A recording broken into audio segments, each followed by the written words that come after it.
Persiapan apel. Pasukan disiapkan.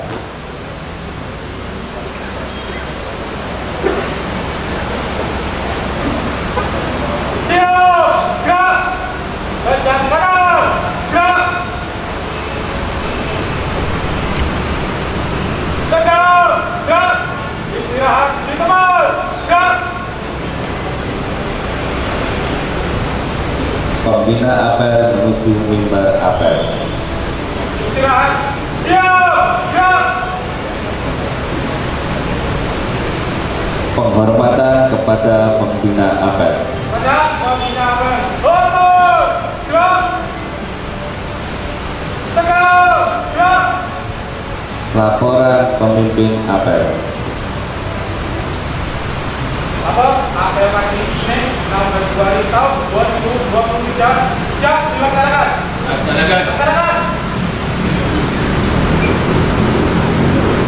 Pembacaan teks Pancasila oleh pembina apel diikuti oleh peserta apel.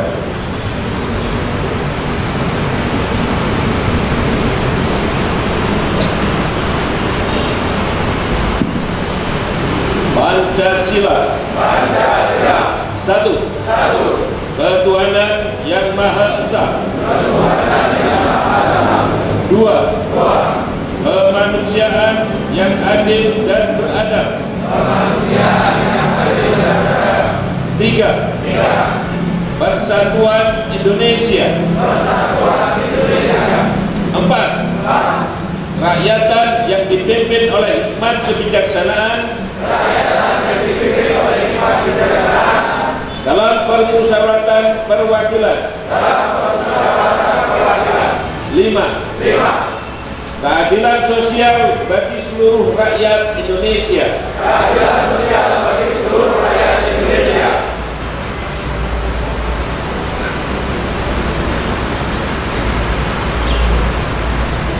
Amanat pembina apel. Istirahat di tempat, gerak.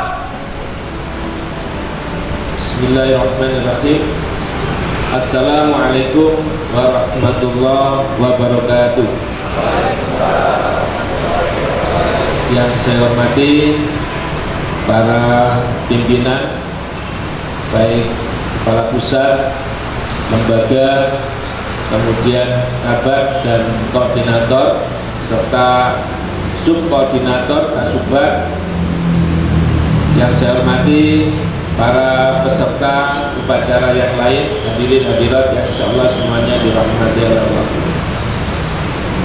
Alhamdulillah pagi hari ini kita bisa melakukan apel rutin. Moga-moga kita bisa mengambil pelajaran dari aktivitas kita kerja sehari-hari termasuk apel ini. Untuk itu kita syukuri apel pagi ini bisa kita lakukan. Salawat serta salam marilah kita sampaikan pada junjungan kita, kecintaan kita, bahkan kecintaan Allah, Habibullah Sayyidina Muhammad Rasulullah Sallallahu Alaihi Wasallam, para sahabat kerabatnya, dan insya Allah kita semuanya pada yaumul hisab diberikan syafaat Rasul, kemudian di yaumul akhir kita mendapatkan ridhonya yang indikatornya dua, yaitu mendapatkan rahmatnya Allah, cintanya Allah, yang berbentuk indikator dua, yaitu maghfirah, pengampunan. Sehingga apapun yang kita lakukan karena kita beriman pada Allah, kita meyakini keagungan Allah, maka Allah memberikan cintanya dengan mengampuni segala apa yang kita lakukan. Dengan demikian maka semoga kita nanti di yaumul akhir dikumpulkan bersama makhluk Allah yang dimuliakan oleh Allah dan di tempat yang dimuliakan oleh Allah. Para peserta upacara yang insya Allah dirahmati Allah, bahwa untuk menunjukkan aktivitas pekerjaan yang optimal di setiap pegawai diperlukan memiliki kompetensi. Saya ulang, untuk bisa menunjukkan optimalisasi kinerja setiap pegawai diharapkan itu memiliki kompetensi. Oleh karena itu kemudian ada uji kompetensi, kemudian kenaikan pangkat jabatan juga ada assessment yang isinya juga uji kompetensi. Karena kompetensi ini adalah perilaku, pengetahuan, kemudian kemampuan, keterampilan yang diperlukan oleh setiap pegawai dalam melaksanakan tugasnya agar bisa efektif. Banyak orang bisa melakukan pekerjaan tetapi terkadang tidak efektif. Apa maksudnya efektif? Efektif itu adalah berhasil guna. Jadi target yang kita tentukan itu bisa tercapai. Itu namanya efektif. Kalau kita kerja ngekuat tapi targetnya tidak tercapai, maka kita disebut bekerja tapi tidak efektif. Nah, biasanya di dalam aktivitas kerja selain efektif ada pengukuran yang kita sebut dengan efisien. Ini yang biasa disebut banyak orang, efisien. Apa itu efisien? Efisien itu adalah berdaya guna. Kalau efektif tadi adalah berhasil guna, memenuhi target hasil yang kita harapkan tercapai, itu baru pekerjaan disebut efektif. Di dalam mencapai hasil guna tadi itu perlu berdaya guna. Daya guna itu adalah kemampuan memanfaatkan kekuatan yang ada itu semaksimal mungkin, efisien. Jangan sampai ada tenaga yang termubazirkan, itu inefisiensi. Jadi kita tenaganya seharusnya cukup 10 orang selesai, kita gunakan 100 orang, tapi derajatnya menghasilkan yang sama dengan yang dikerjakan oleh 10 orang, itu disebut dengan inefisien. Sedangkan kalau ada pekerjaan yang seharusnya dikerjakan 10 orang, cukup dengan 5 orang, hasil gunanya terbukti, maka kita disebut dengan efisien. Kita sudah bisa memenuhi efisien. Nah, untuk bisa memenuhi efektif dan efisien ini, kita semuanya perlu memiliki kompetensi. Kompetensi ini secara umum untuk pegawai dibagi menjadi 3. Ada kompetensi teknis. Kompetensi teknis itu adalah kemampuan, pengetahuan,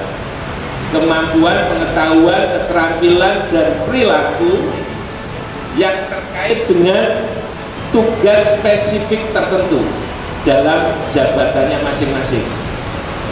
Ibu bapak, para peserta upacara atau apel yang insya Allah dirahmati Allah, kita semua pegawai negeri atau pegawai BLU sekarang tidak ada yang tidak punya jabatan. Jadi saya ini sekarang berhadapan dengan pejabat semua loh ya. Jadi pegawai sekarang itu semuanya punya jabatan Bapak Ibu. Nggak seperti dulu. Kalau dulu itu yang punya jabatan hanya pimpinan saja, yang lain kalau gontek gitu. Tidak. Sekarang semuanya punya jabatan.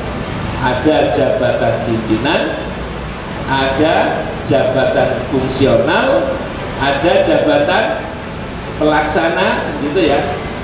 Sampai setingkat apapun, karena itu sekarang harus diidentifikasikan tugasnya apa. Nah, mengapa hal ini diperlukan? Karena tadi ada kompetensi teknis. Kompetensi teknis itu kaitannya dengan kemampuan untuk melakukan tertentu. Itu adalah kompetensi yang biasanya diperlukan untuk tingkatan jabatan pelaksana.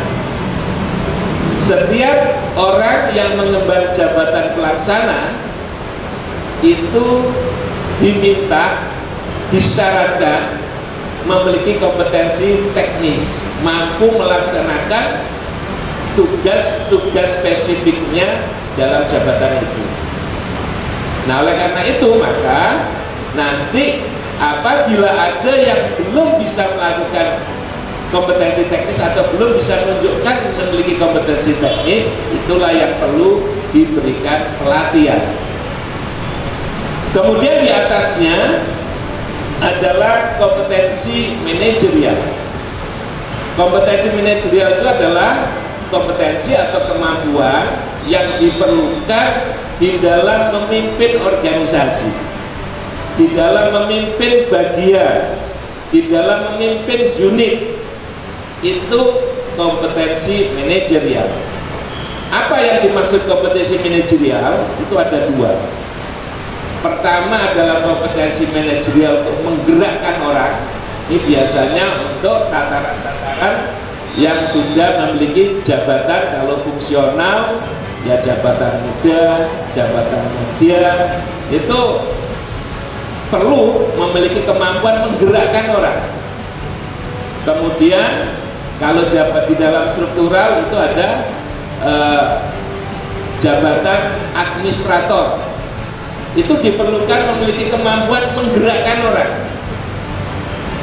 Untuk hubungannya dengan efektif dan efisien tadi, walaupun bapak-bapak ibu misalnya memiliki kerajinan, kalau bahasa Jawanya akas gitu ya, rajin melakukan pekerjaan semua, kalau tidak tepat posisinya itu juga tidak efektif dan efisien. Misalnya ada jabatan pelaksana yang seharusnya memiliki kompetensi teknis, kemudian ternyata hobinya kerjanya cuma diskusi saja, ngoreksi pimpinannya, ngoreksi temannya, tapi dia tidak mengerjakan apapun, tidak punya keahlian, maka tidak efektif, tidak ada gunanya dia. Karena apa? Dia jabatan pelaksana yang seharusnya melaksanakan sesuatu, seharusnya dia punya kompetensi teknis. Jadi nggak perlu orang yang misalnya tadi yang harusnya memiliki kompetensi teknis, kemudian dia tidak menjalankan kompetensi teknisnya, malah menjalankan kompetensi yang di atas-atasnya. Misalnya tadi diskusi membahas temannya, diskusi mengoreksi pimpinannya. Nah, ini tidak tepat, nanti tidak efektif. Ada orang 10 kerjaannya kok diskusi saja, nanti hasilnya cuma kesimpulan-kesimpulan, pekerjaannya nggak terwujud. Itu yang disebut dengan tidak efektif. Itu juga bisa diakibatkan oleh aktivitas yang tidak sesuai dengan kompetensi dan jabatan. Begitu juga kemudian di jabatan, kalau fungsional itu di muda dan media, kalau struktural di administrator. Pekerjaannya seharusnya menggerakkan, tapi saking rajinnya dikerjakan sendiri semua. Itu juga tidak akan efektif. Kenapa? Akhirnya namanya jabatan fungsional media, muda atau administrator, itu biasanya ruang lingkupnya sudah akan lebih luas yang diurusi, yang gitu. Sementara dia punya kemampuannya menjalankan seperti pejabat pelaksana, dijalankan sendiri. Akhirnya apa? Ruang lingkup pekerjaan yang luas tadi tidak tertangani semua, karena dia hanya fokus satu.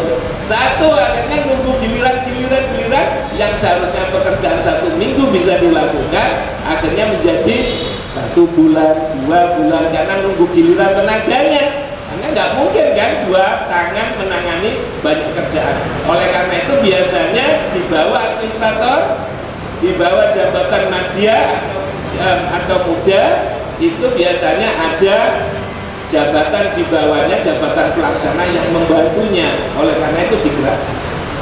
Kemudian yang berikutnya, manajerial tadi, kompetensi manajerial tadi adalah kemampuan. Indikator yang kedua dari manajerial adalah kemampuan memastikan berjalannya sistem.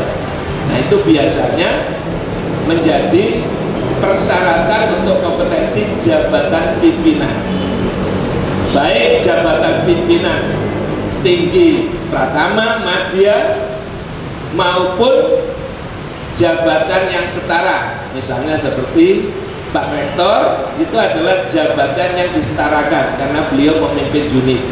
itu harus memiliki kompetensi manajerial untuk aspek strategik, yaitu memastikan semua sistem terbentuk, sistem berjalan.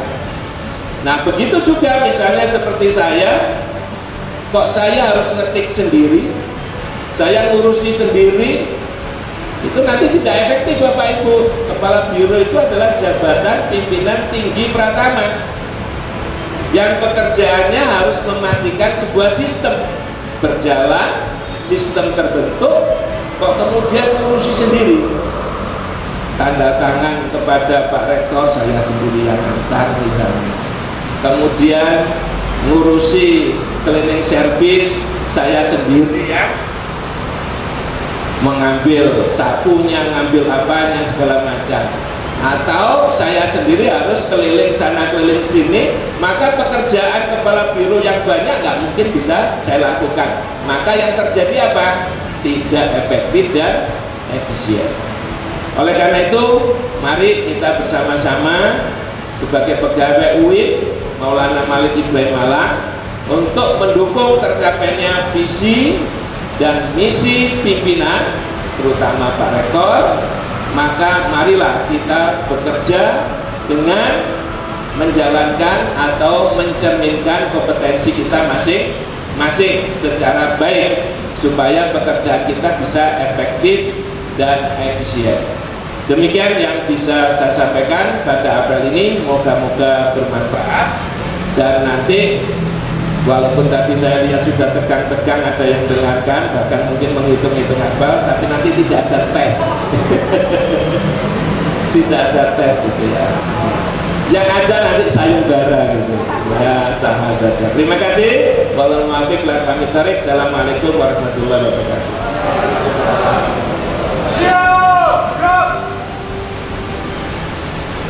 Pembacaan doa. Bismillahirrahmanirrahim.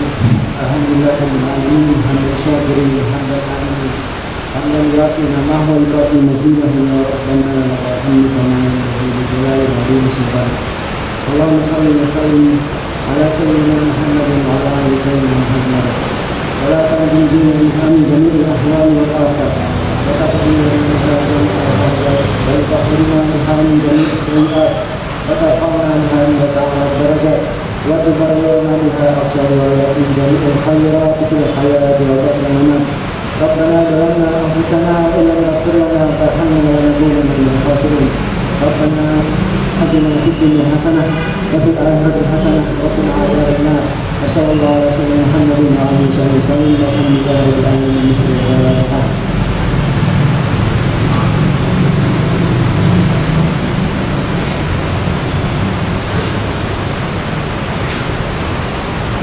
Laporan pemimpin apel.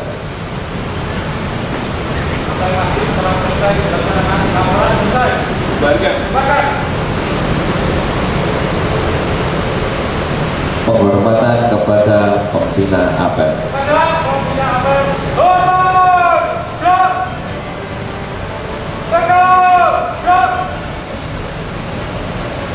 Pembina apel meninggalkan tempat apel.